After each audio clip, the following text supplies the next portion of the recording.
हिंदवी स्वराज्याचे सरसंस्थापक छत्रपती शिवरायांना मानाचा मुजरा करतो।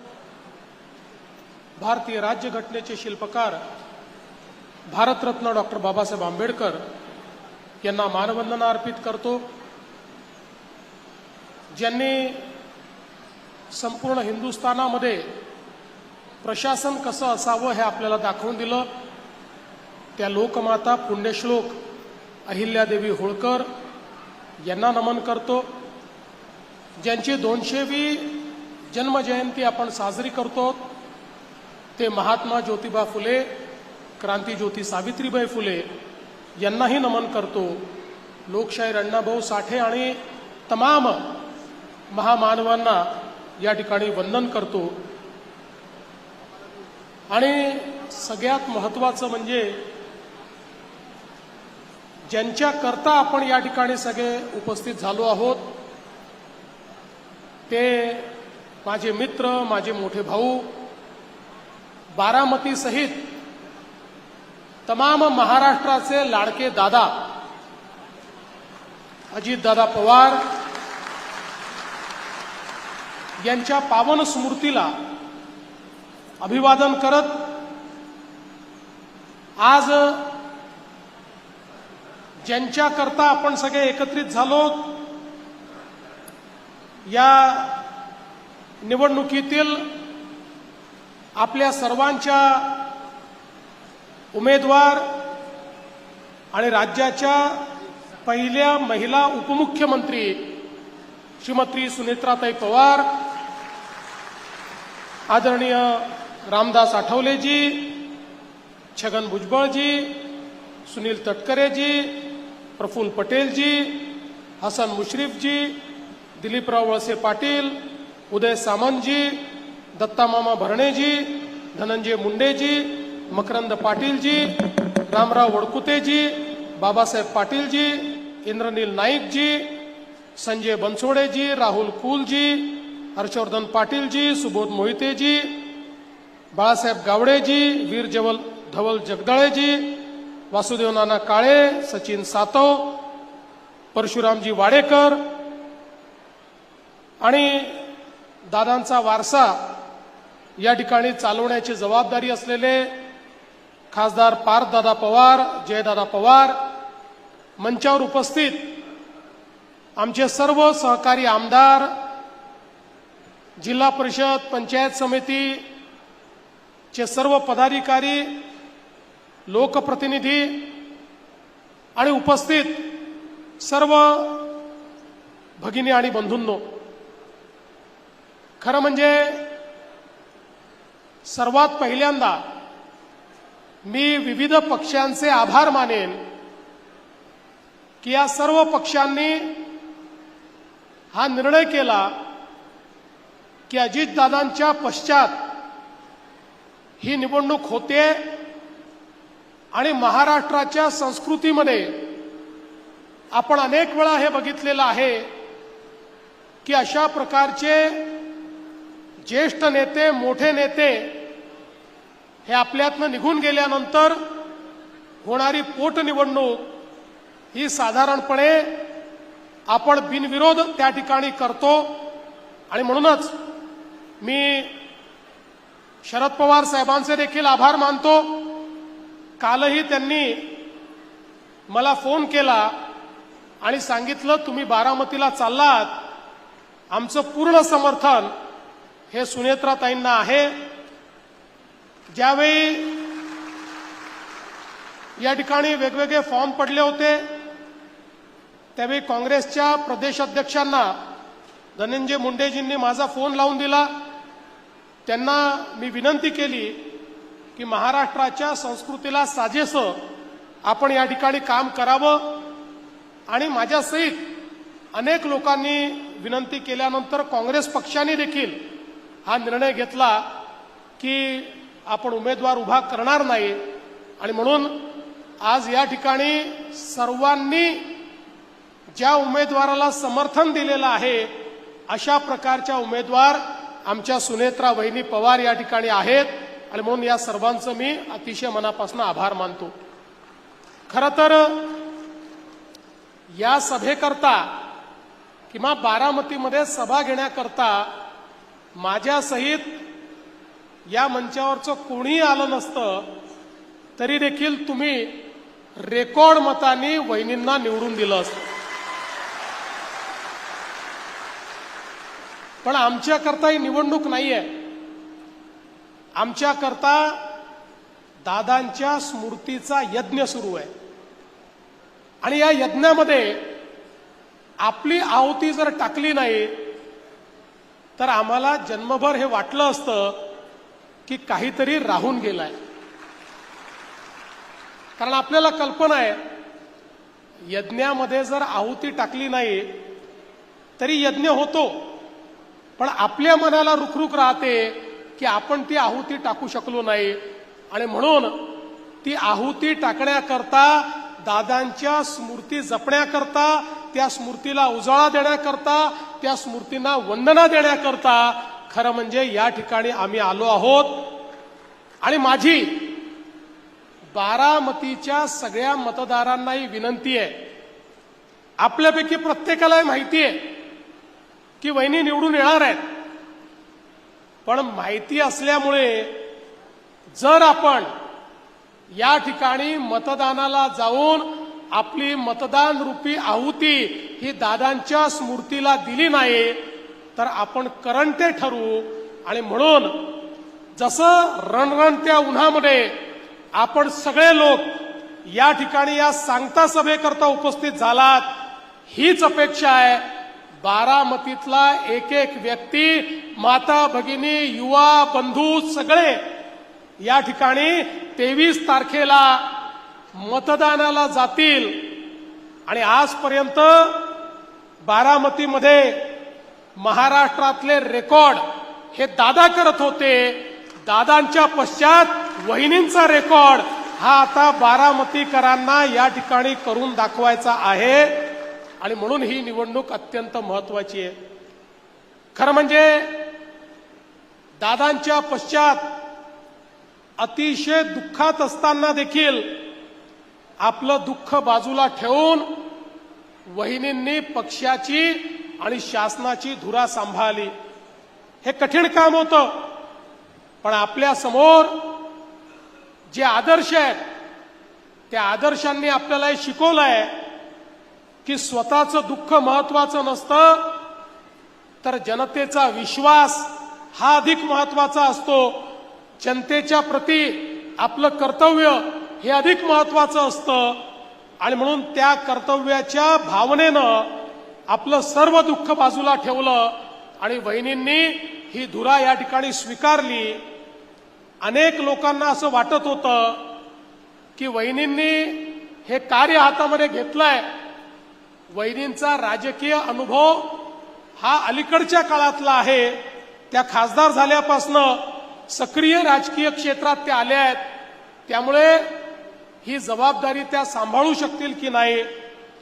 पण इतके वर्ष सामाजिक क्षेत्रात, आर्थिक क्षेत्रात आणि आपल्याला कल्पना आहे की शिक्षणाच्या क्षेत्रात वहिनींनी कार्य केलं.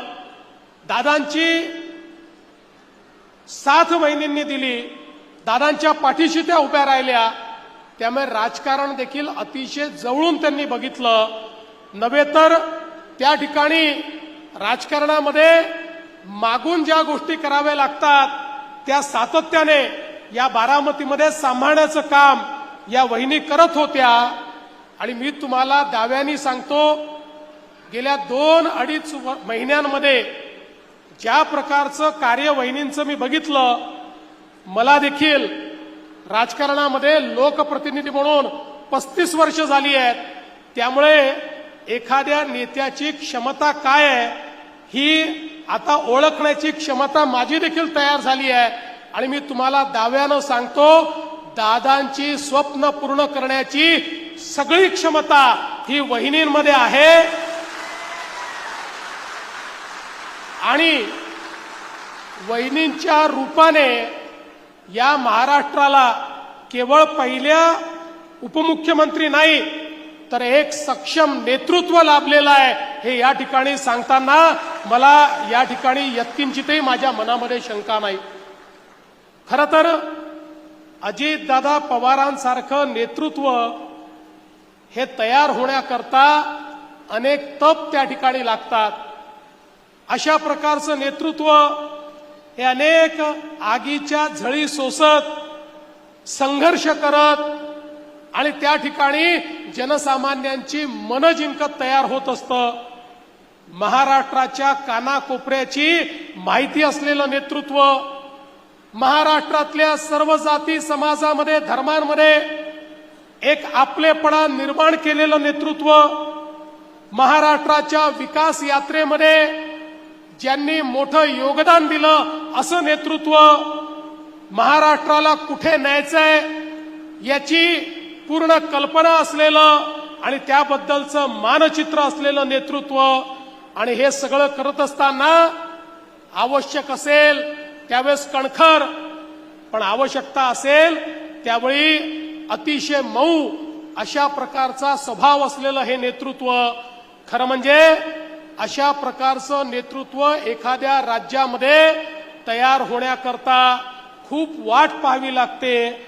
पण हे असं आमचं तयार नेतृत्व ज्यांनी मागच्या काळामध्ये 11 अर्थसंकल्प या महाराष्ट्रामध्ये मांडून त्या अर्थसंकल्पाच्या माध्यमातून महाराष्ट्राला दिशा दिली, उपमुख्यमंत्री म्हणून वेगवेगळ्या कार्यकाळाचा रेकॉर्ड तर केलाच, पण त्याच वेळी महाराष्ट्रामध्ये विकसित महाराष्ट्राकरता जो काही पायवा आहे तो पायवा ठेवण्याचं कार्य देखील अजितदादांनी या ठिकाणी केलं.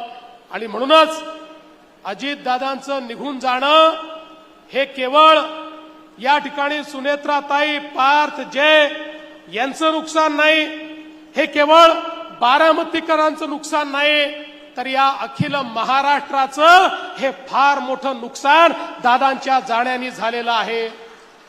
बंधू भगिनींनो, मला अतिशय जवळून दादांसोबत काम करण्याची संधी मिळाली. अनेक वर्ष आम्ही एकमेकाच्या विरोधात देखील काम केलं, पण वैयक्तिक जिव्हाळा हा कधी कमी झाला नाही आणि त्यातूनच आम्ही एकत्रित आलो. आणि मला ही अपेक्षा होती की किमान पुढचे 15-20 वर्ष तरी आता एकत्रितपणे दादा असतील, मी असेन, शिंदे साहेब असतील, आम्ही या ठिकाणी काम करू. आणि दादांसोबत काम करण्याचा आनंद हा वेगळा होता, कारण दादा हे रोखठोक नेतृत्व होतं. मगाशी आपण बघितलं, याचा अनुभव माझ्या सहित सगळ्यांनी घेतला. दादांनी हो म्हटलं तर काळ्या दगडावरची रेग, आणि दादांनी नाही म्हटलं तर ते परमनंट नाही, अशा पद्धतीनं थेट आपल्या सर्वांची व्यवहार करणारे दादा होते. आणि त्याच वेळी जे संकल्प घेतले आहेत ते संकल्प पूर्ण करण्याकरता कुठल्याही प्रकारची मेहनत करण्याची तयारी ही दादांमध्ये होती. गुणग्राहकता हा दादांचा स्थायी भाव होता. या गुणग्राहकतेतून दादांनी तयार केलेला एक एक प्रकल्प जर आपण बघितला तर मला असं वाटतं की त्या प्रत्येक प्रकल्पाचा प्रत्येक अणुरेणू, त्यातला प्रत्येक कण ही दादांची जी आपली महती आहे, दादांची जी आठवण आहे ती आठवण आपल्याला सांगतो. कारण या प्रत्येक गोष्टीत दादांनी आपला जीव ओतला. सरकारी काम हे सरकारी कामासारखं नाही, तर सरकारी काम हे सर्वोत्तम दिसलं पाहिजे, या दृष्टीनं दादांनी नेहमी काम केलं. आणि म्हणूनच आज ज्यावेळी दादांच्या संपूर्ण कार्याकडे आपण मागे वळून पाहतो त्यावेळी या महाराष्ट्राला त्यांनी लावलेली आर्थिक शिस्त ही देखील खऱ्या अर्थानं त्यांनी महाराष्ट्राला दिलेली देणगी आहे, याबद्दल माझ्या मनामध्ये कुठली शंका नाही. आज खरं म्हणजे अनेक नवीन कामं दादांनी सुरू केले होते.